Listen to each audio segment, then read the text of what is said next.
Every once in a while, you run across something special, something unique, but rarely is it the case that you also find something that's affordable. We're going to look at an American-made boutique ribbon mic and have a chat with the owner and designer of the Alder Audio H44, this time on the Mic Locker.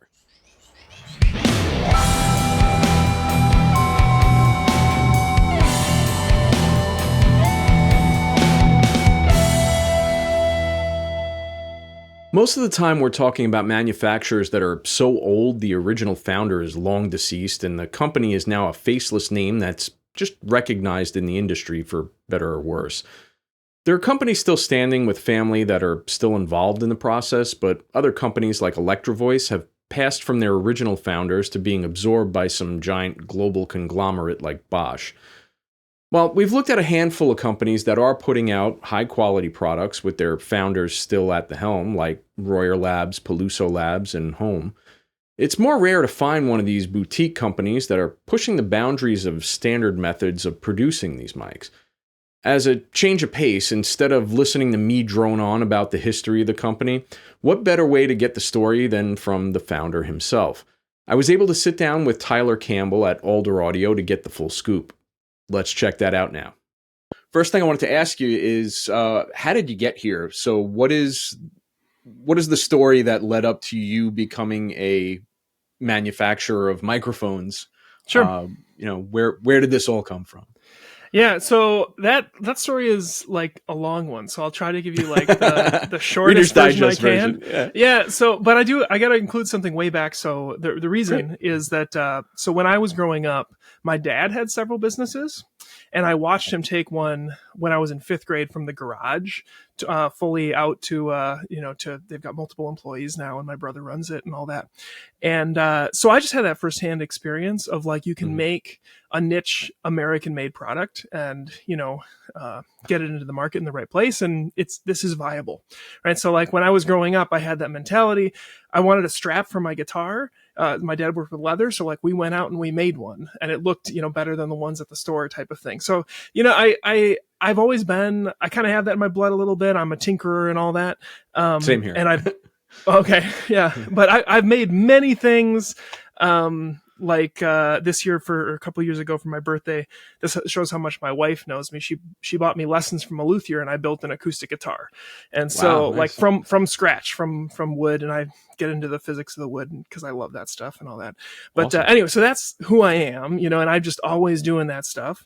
And I got into the ribbon mic thing, just going like, it's just another audio project. And I got all into them and got excited. Like, I think I can build one of these. And I never start at level 1. I'm always like, let me build a really interesting take on it, So I didn't just like follow somebody else's instructions. I like designed a ground up ribbon mic with a new kind of design in mind right from the start. And I built the first one and it just worked incredibly well. It looks super hacky. I actually have it. Do you want to see it? Yeah, sure. Let's see it. Let's see it. So, absolutely. Just give me a second. This is the prototype, eh? Well, this was no plans for a company, no plans for anything. Okay. Just super janky looking home project, right? So it looks like this. It's huge, and I mean this is a pipe from Home Depot. I was going to say you're probably on a list right now. Oh yeah, I didn't even think about that. But I just needed something hollow to house a transformer, right? So I wound the transformer by hand, like wrapped all the wraps by hand because I knew from the start that good ribbon mics, you need a custom transformer, right? So, like I said, I wasn't starting at like level 1, like I'm, went all the way up. And rather than call like Cinemag or Lundhall or somebody, you're just like, I'm doing this myself. I want to do it. So, I found out it's quite a process. That's probably the hardest part of all of it, and the part that I'm most proud of is my transformers. But I got my brother to laser cut these pieces for this part, and I mean you can see the magnets in there. It still works. And that's awesome. So I had a great time with it. It sounded good, and I was like, well, there might be something here, right?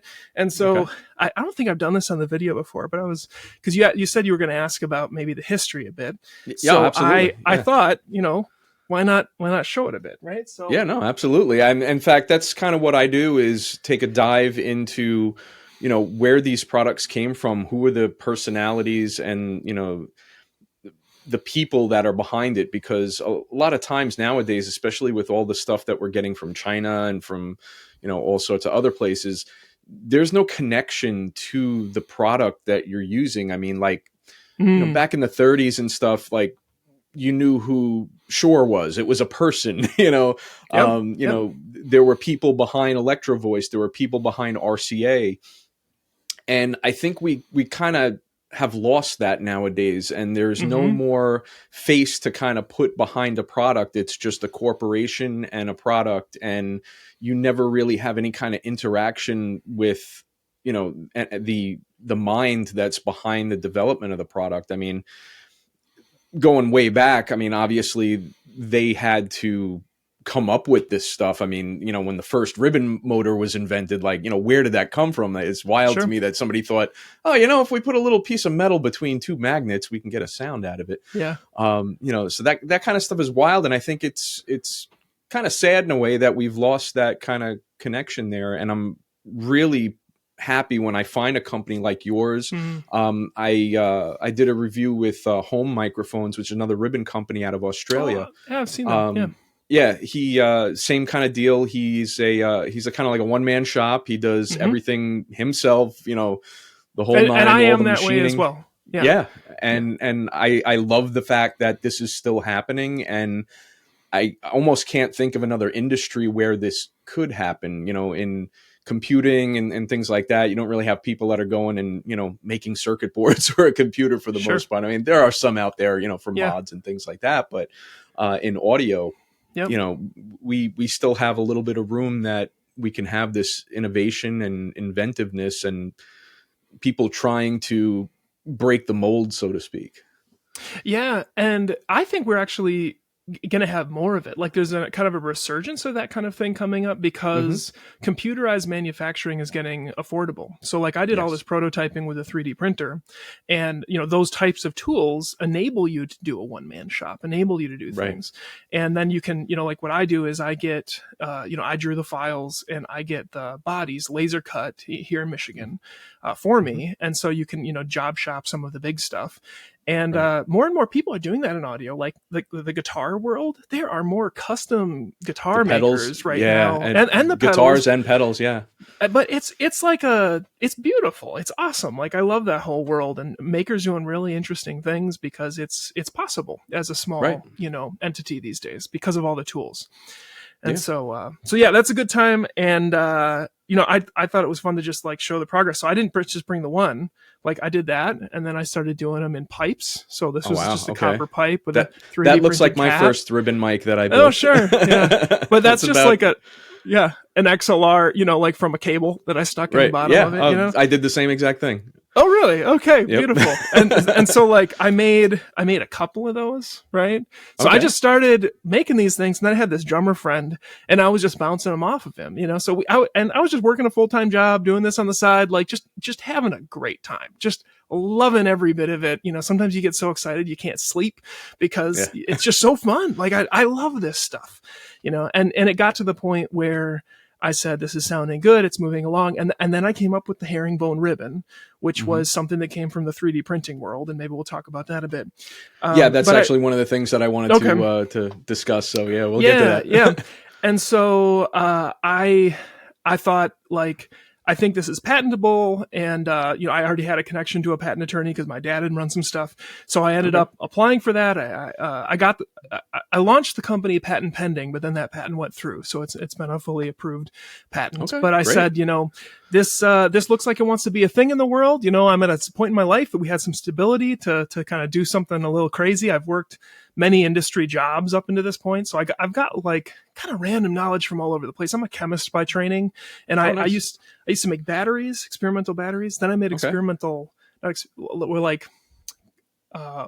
wire for like complicated situations, like wire that runs the data in your car through your engine. So it needs to keep the data going and be like the impedances matter in that situation as the cable ages. So I was the chemist, formulating the polymers to make sure that the impedance of the cable stays the same for 100,000 miles in your car.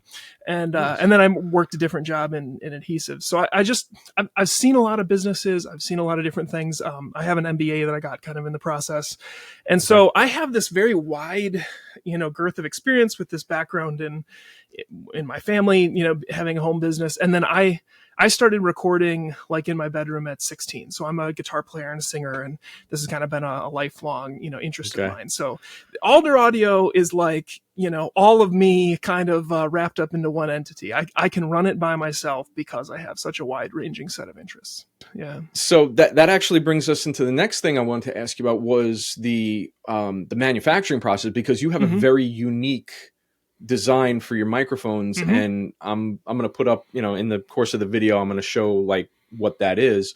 You almost kind of have like a body inside of a body design. It looks like, I don't know if it's exactly that, because I haven't taken it apart. Sure. And I don't plan on taking it apart. But maybe you can, talk me through some of that. Like where did that idea come from, and what's the process, and how it seems like it might be a little labor intensive to get that to kind of work. Yeah, it's been a big road getting it to be manufacturable. Like I said, the key part is just the body being, my design. But then that gets laser cut outside, and then I have to, it's the finishing and getting them really nice, and that brushed finish is tough. And I spent a lot of time getting that sorted out. The caps are also, job shopped outside, so they get done on a CNC lathe. And so it's a really nice, CNC lathe part for the cap. Yeah. And that kind of needed to happen for the rest of the design. But as for the rest of it, the internals and stuff, I don't know if I've said this before, but I don't mind saying it. The ribbon motor itself is really unique. And the reason it's unique is because it's incredibly thin. And that's a big thing with ribbon mics. You see other people doing that because the physics of the situation is that the narrower you get the ribbon motor, the more high-end extension you get. And it's a combination of that, but also everything that is on the front and back of the mic, everything affects the sound. So, if you've, whatever layers you have in the grill, if you have, perforated metal in the grill, people talk about reflection, and then the front versus the back reflection, like every physical thing you do to this internal, like affects the sound. And I'm kind of blown away by that. And then you have the thinness of the ribbon and the length of the ribbon.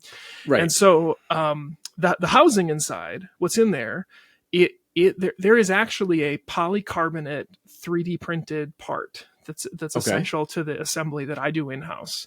And it's part of the patent. So the corrugation is part of the patent, but also this incredibly narrow ribbon motor is part of the patent. Okay. And so I do all of that custom stuff myself, assemble the ribbon motor together, and I have clamps and everything like that. And then you've got a housing for the transformer. And then the jack is a third-party jack, along with the body and then the CNC cap. I do have to tap every hole in the mic. So there's 9 set screws, and I have a jig and a thing, and they get knocked out. I mean, when you're doing a bunch of them at once, you'd think people think this stuff is labor intensive. They're like, oh, you can't do that.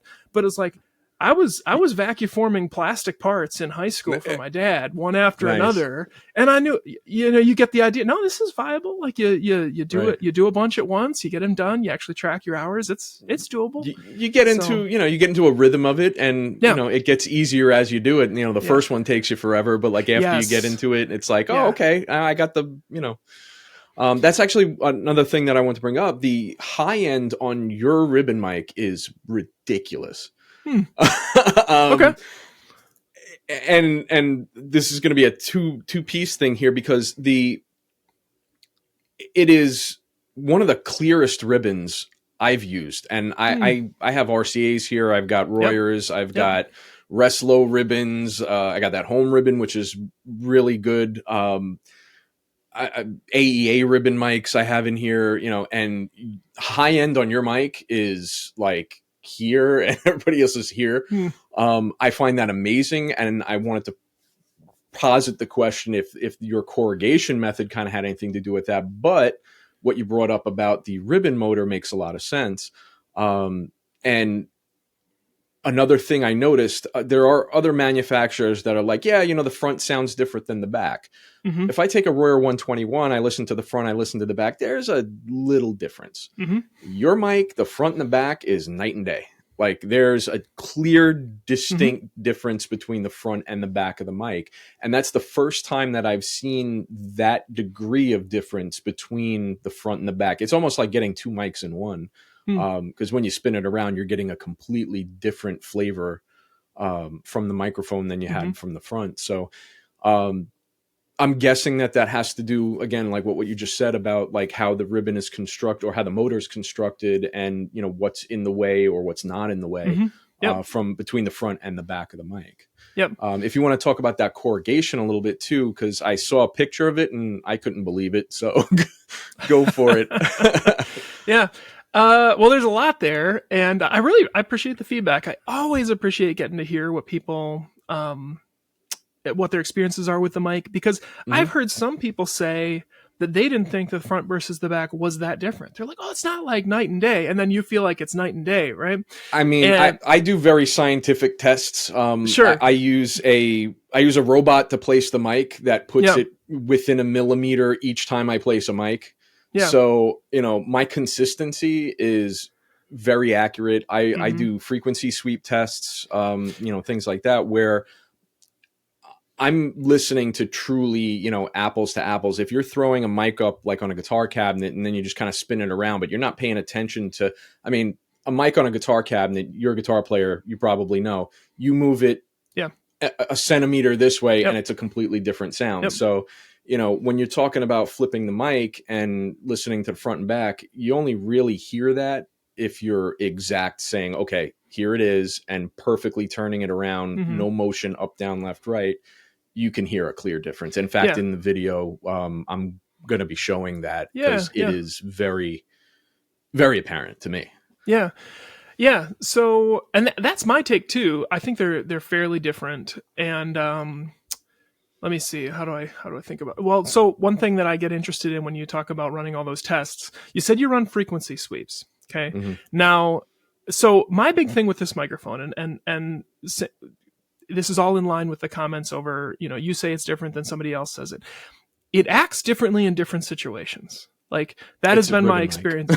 Well, yeah, I mean, but I mean, like it blows my mind how there's this perception online that you can describe everything with frequency response. And I think that is just utterly, you know, kind of not helpful, because I feel like that the mic reacts so differently to different situations that you don't get everything in a frequency response. And the reason that I'm getting, and just not to cut you off there, but like I just had this discussion with somebody, I think yesterday. Okay. And you know, the frequency response, when you do a sweep test, you're getting one frequency at a time across the ribbon. As soon as you start getting into something more complex, like having a kick drum and a cymbal hit, that goes out the window. Because the ribbon is moving one way to capture the bottom end, and it's also got to kind of combine with the high frequencies, and that wave that's moving that ribbon is way more complex than a sine wave that's running through for a sweep test. So you're absolutely 100% correct on that, and that is something that most people don't understand, is that the frequency response is there to give you an idea of what the mic is going to sound like in relation to other things that have gone through the same test. It's not going to tell you exactly what the mic sounds like. So yeah.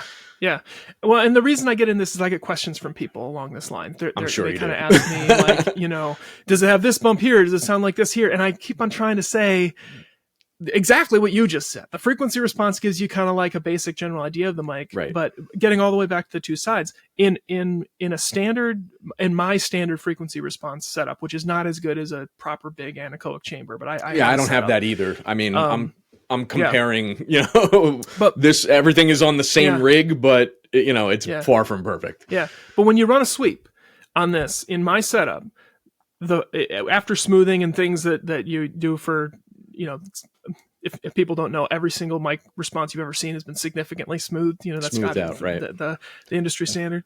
So people have this perception that frequency response tells you so much. And as a mic builder, I'm like, I know from experience that I've built different mics that sound drastically different that did not show up under that analysis.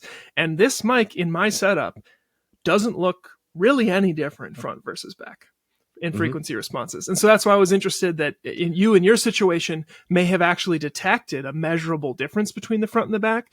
Because I mean, distorted electric guitar. That's literally where I heard it the first time. And I was just like, wow, like, okay, this side's dark, this side's bright. Yep. Like, yep. No, and that's night and day for that situation. Usually the front's a little harsh unless you really want it to be kind of harsh. You know, normally I find myself preferring the back. But then again, I got this old, actually it's right over there. It's the old Oahu 50s amp.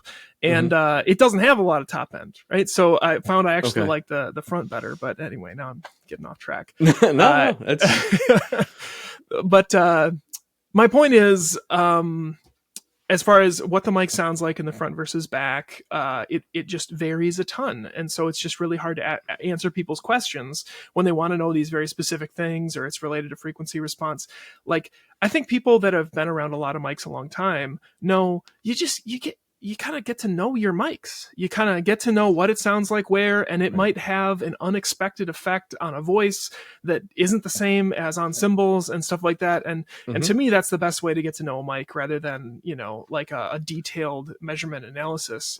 Right. It's just really hard to describe in measurements, And that's part of the reason why when I do a test, I typically there's certain things that I'm trying to like kind of nail down as far as, what I want to do just to kind of stay consistent. But yeah, so as I was saying, like I try to test as many different scenarios in the studio as possible because of exactly what you said.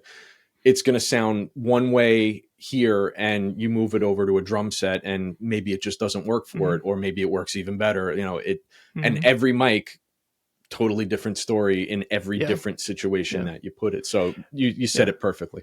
Well, and then also at the end of the day, I'm guessing your last measurement is ears. Ears are the most important. Of course. And then, you have the other tools and stuff like that. And I'm a big fan of that. Yeah, the frequency response thing is, again, just to kind of give an idea of, all right, are we going to hear? And in fact, I just did the Sennheiser, the new mini 421 compact that they just came out with.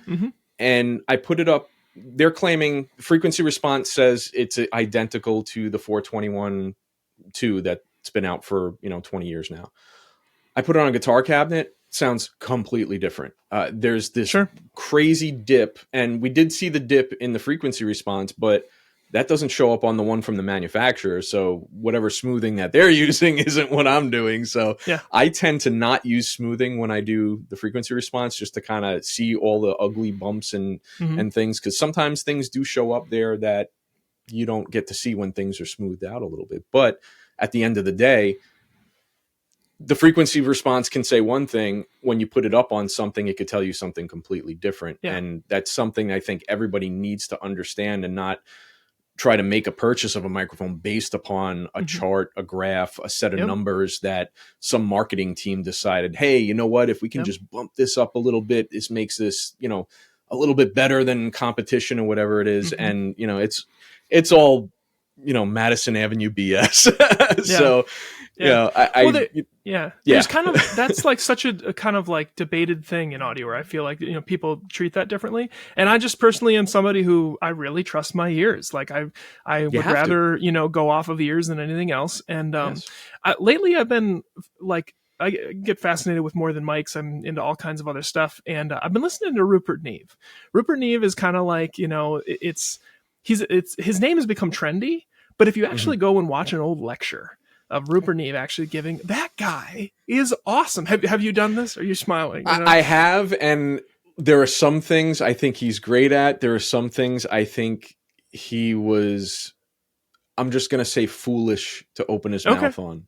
But I won't comment on that, except just to say that I watched this kind of memorandum of him, these guys discussing Rupert Neve after he had died, and it was on the Audio Engineers Society that I'm a part of, and the title of the video was kind of Rupert Neve remembered, or in remembrance, or no, just reflection. I can't remember how they titled it, but the tagline was "Sound over Specs." And like, you know, I'm just such a big fan. So I designed this thing with my ears. It was not, you know, build and measure and build and measure. It was months of build and listen. And then when you're like 95% of the way there, start to measure it and dial it in. And so how do you deal with consistency from mic to mic? Because I mean, it doesn't matter how good your rig is and how good your manufacturing is. I mean, unless you're literally just stamping things out from a machine, and even then there's tolerances that happen. Ribbon mic is such a fickle thing to deal with, between the tensioning and the ribbon material. I mean, manufacturers will tell you, yeah, this is 1.8, this is 2.2, whatever. You don't really know that, you know, the thickness is exact, you know, every time you get a piece of foil. How do you deal with that as far as trying to get things as consistent as possible? Yeah, so once I moved into production rather than design, you know, then I had my test rig set up. And so I've got a QC procedure for every single mic that gets built, and every single mic gets a sweep. And in my box, like, I've got kind of a fingerprint for the mic. And for example, with, you said like ribbon tensioning is a big thing that can be variable from mic to mic. I can clearly see if I've got one too tight on that sweep. I'll start to see that low end bump where the resonant frequency is start to move up. And so I've got criteria for what passes or not. And there's other things you pick up, you know, maybe something's loose and the mic is low output, or maybe I accidentally wired something backwards and it's out of phase, or so you're going to catch all those things by, you know, doing a little QC procedure and sweeping every single mic. Okay. Yeah. Now, as far as the tuning of the mic, do you subscribe to the whole, you know, hooking up the signal generator and, you know, probing it and trying to figure out the resonant frequency? Or are you kind of doing this more by ear and knowing that, you know, this should sound this way? Again, specs be damned. Like, if this mic needs to be tensioned a little harder to get there, then that's what happens, or, you know, vice versa. So, the quickest way to answer that question is I do it by experience more than anything else. So I have tensioned a lot of ribbons, and I have then looked at where they completely valid. Yeah, but where they end up on a frequency sweep, and then seen where that low end resonance is, and then listen to it, and, you know, kind of taught myself. And then also you get just visual feedback. So you blow on them, you look at them, you see where the corrugations are at. So because I've done so many of them, I kind of know what I'm looking for. So it's a kind of a combination of all of that. The thing is, in my opinion, the biggest thing that you don't want is your ribbon to be too tight, because being too tight, the risk is that the sound is off. Being too loose, your risk is it's less durable. Or if it were to be dropped, or like was shipped, you know, in a way that it kind of got banged around too much. If it was really loose to start, then you could get some stretching, and then now it's all kind of wavy in there. And so you can have other problems. But usually looseness, I'm concerned with durability. Tightness, I'm concerned with sound. And so I kind of have an idea of where I want that hump to land, and then how I want it to look when I'm blowing on it. It's kind of a combination of everything. Right. I know that, you know, you do have this very unique corrugation method, which I would have to assume that the ribbon material itself would have to lend itself to being, for lack of a better term, trampled that way. I mean, the look of the ribbon corrugation that you have on it is just mind blowing. You have fun, like a herringbone kind of looking thing. Yeah. So it's crazy. I can show some of that, right? So I'm happy to do that.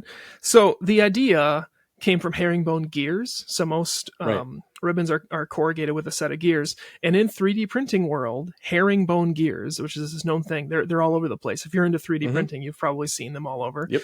And so I had to draw my own, but because they had to be really tight, and so I have a pair. I can show them here. So that's what they look like. Oh, sweet. And those actually mesh. This isn't the pair I use. This is these are actually a little off.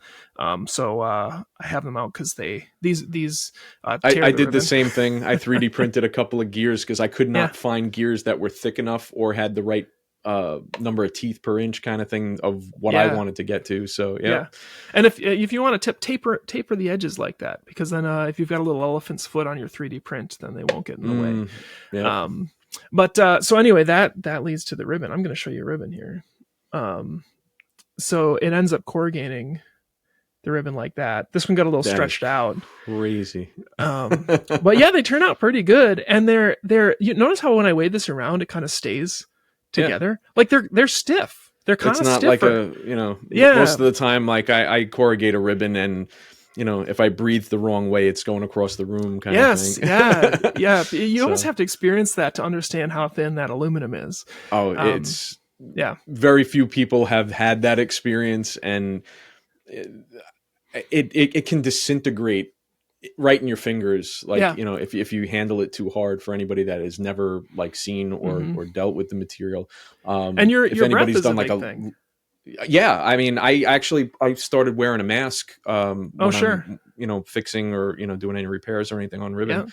But yeah, it's it's a real thing. I mean, like, you sneeze, you cough, anything, like if you're too close and you're in that process of trying to get that thing, situated, and you have a puff of air hit it, guess what? You're cutting a new ribbon and you're wasting that material.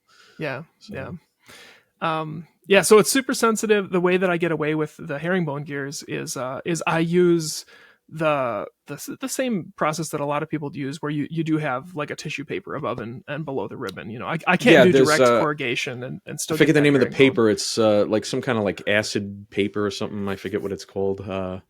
But that helps. And then the design of the gears are important for that. So like these guys that I showed you, this is the idea, but these tear the ribbon. So these were, you have to, deal with your gear engagement angles and stuff like that to get it dialed in. And the depth of the teeth, themselves also, if it's too much, you wind up tearing it because it's just way too much stress on the material and everything.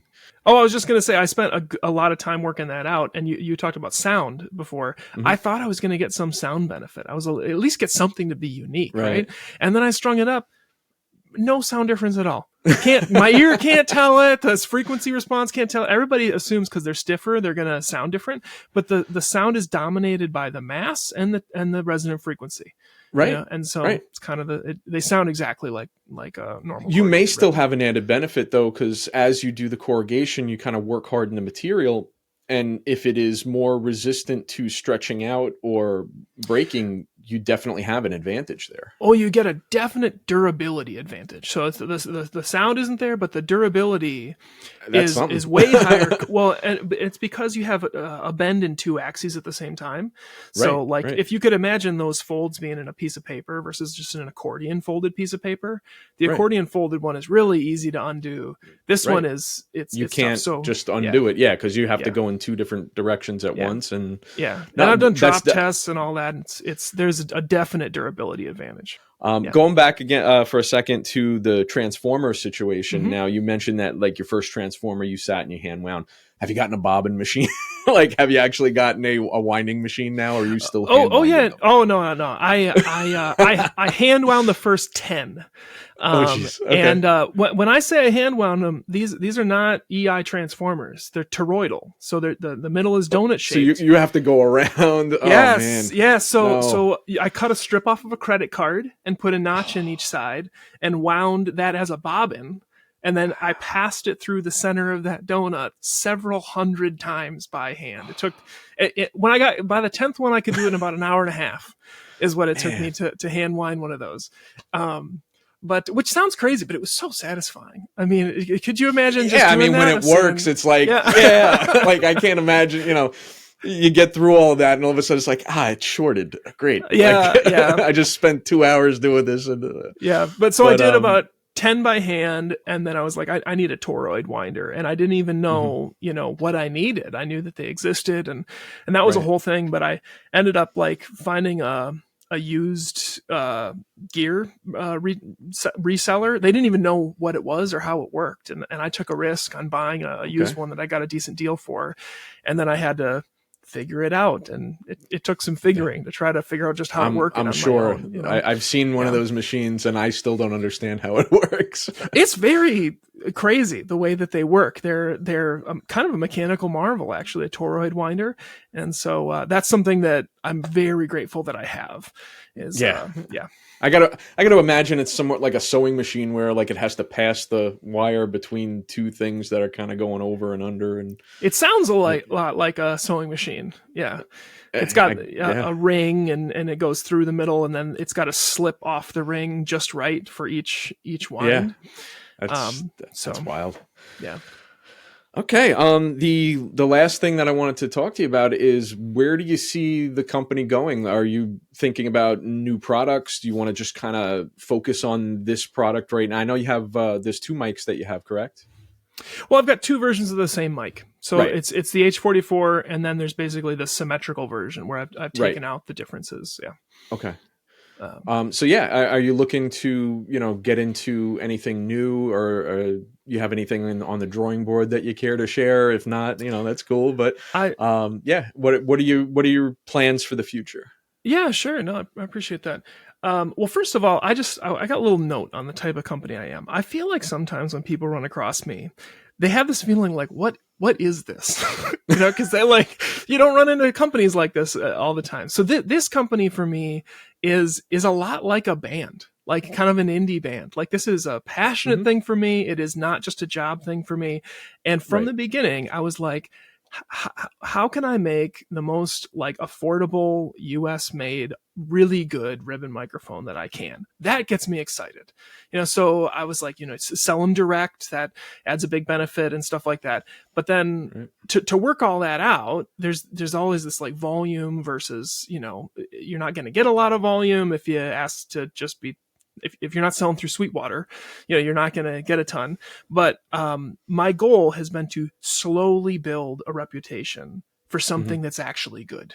Right. So I'm not in a hurry or anything. I'm planning on operating as a one-man shop for a good while until I need to hire somebody. But the plan has always been to offer something as valuable as I can that actually works for people, and kind of let it grow word of mouth. And if it actually is the value that I say it is, then it'll eventually get there. So that's kind of been the plan, a very slow and steady kind of organic thing. I don't like do hardly any marketing or push or spend any money that way. And, so that's like the overall type of company is. It's a very different way to run an audio company. But as far as like stuff in the pipeline, we're talking about the transformer winder. I feel like that's one of my better abilities that I've developed as I've developed this mic, is the ability to make transformers. And so I've gotten into transformer land. Like, there's somebody in Detroit that was saying, hey, can you make that Triad A12J, that everybody wants? And I didn't even know what it was. That's in the whole Motown DI box and whatnot.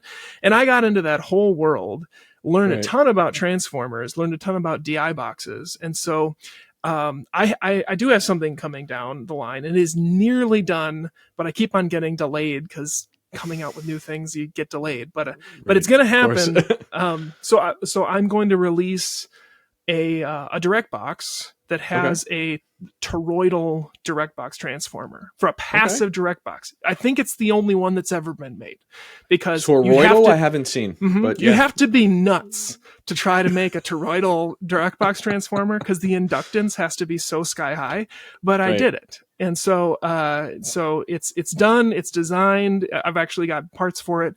I've just got to get a run of them made and get them out there. So that is going to be coming at some point. I'm going to call it the jackknife, because it's got a bunch of jacks and you can do a bunch of different stuff. And I'm actually going to have an option where you wire it flips itself. So you can flip the transformer with a switch, and then you can use it for reamp. So it's going to be a 2-in-1. Dude, it's been great speaking with you. I really appreciate you doing this. Really, I wish you the best with everything that's going on. I want to thank Tyler again for sitting down with me and going over everything. It's really cool to hear the story straight from the actual person who's making these mics happen. Let's take this mic into the studio now and put it up against some other ribbon mics and see where this thing fits in. Let's get to it.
This mic retails for about $500 USD in either the non-symmetrical version, the H44, what we just saw, or the symmetrical version, the H44S.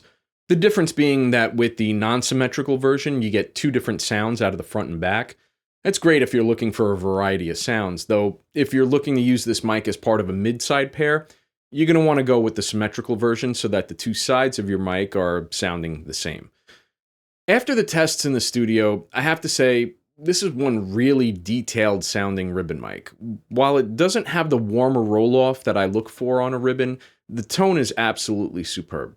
The sonic differences between the front and the back on the H44 gives me a little bit of that roll-off, but the fidelity on either side of this mic is closer to that of a really high-end dynamic mic, like a 441 or an M201 or something like that. It stood up as totally usable on every test I put it through, and it doesn't sound bad on vocals either, though I don't see myself reaching for this for vocals given the other choices I have here in the studio.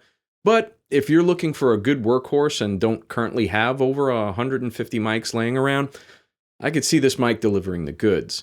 So let's go back to that price point again, $500. It's nothing to sneeze at, but at the same time, we're talking about a handcrafted one-man shop boutique mic that is just getting off the ground.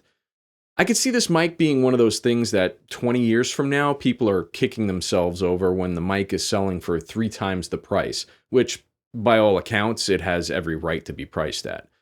The build quality is superb. The sound is unique, but in a good way.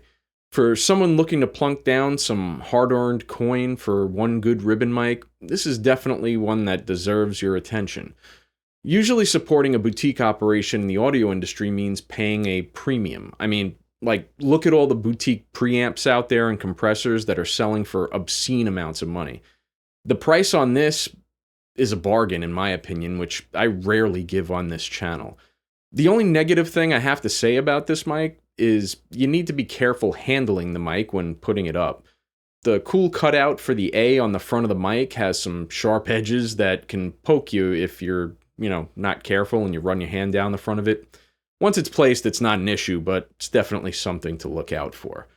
Out of all the ribbons we've looked at so far here, where do you think this sits? Did you think Tyler's unique design and sound has a place in your locker?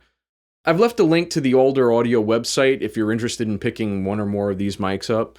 These are not affiliate links or anything. I don't make any kind of commission or anything off of referrals for Alder mics, though I really do think more people should try to support these smaller outfits when possible. This is where the future of innovation is going to come from. I mean, bigger companies are too worried about the bottom line to take chances on developing new techniques for a type of microphone that was literally one of the first ever invented. And while I've had my eye on this mic for a while, it was one of our viewers out there that gave me that extra nudge to give this mic a go, and I'm really glad they did. If you have a suggestion for a review or something you'd like to see demoed, hit me up. Leave a message down below or shoot me a message through the website. Love to hear from you. Another ribbon mic company I've been asked to look at is Extinct Audio, whose unique designs go from wooden bodies to a vintage Art Deco look. The UK has produced some great ribbons in the past from Coles and Reslo, so perhaps that's worth looking into as well.